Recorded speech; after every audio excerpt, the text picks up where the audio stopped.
From sea to shore, tetrapods transitioned to land. The age of fishes, more commonly known as the Devonian period, was a time when organisms were changing and evolving to form the basis for life as we know it today. Arguably the most important of these evolutions was the tetrapod's transition from life in the water to walking and living on land. A popular theory arising from the 1980s is that fish were forced to drag themselves to new bodies of water to escape arid conditions. While this was occurring, natural selection was hard at work, selecting for the organisms that could travel greater distances and reach more water sources. Eventually, limbs evolved. The important idea behind this theory is that fish came out of the water before they evolved legs. However, new evidence points to the contrary.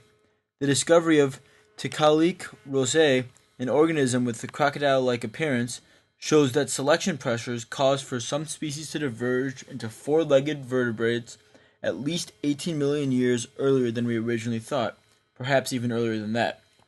Tiktaalik rosae was not exactly a tetrapod, but more like a stepping stone species. For example, Tiktaalik rosae had 8 digits rather than 5, which is what today's tetrapods have.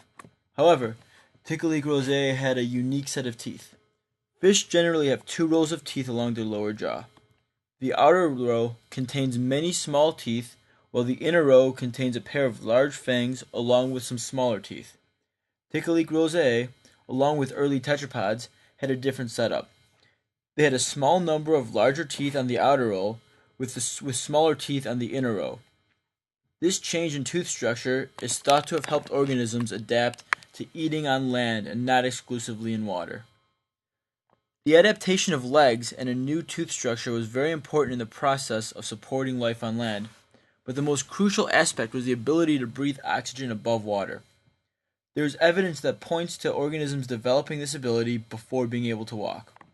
Looking at the fossil of a 365 million year old tetrapod's humerus, the joint of the bone is hinge-like. It does not follow the traditional ball and socket structure that we see today.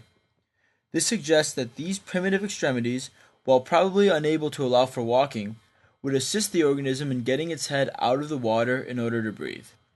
But why would this organism need to breathe air if it lived in water? The flat skull of early tetrapods coupled with paleo-environmental observations make it likely that early tetrapods hunted in shallow waters, and possibly laid eggs there as well. While environmental factors cause an increase in water temperatures, especially in shallow waters, selective pressures changed. Considering warm water holds less oxygen than cold water, the ability to breathe oxygen above water may have originated as an adaptation to venture into shallow waters. This ability would later develop into the most important aspect of living on land and change the future of our planet forever.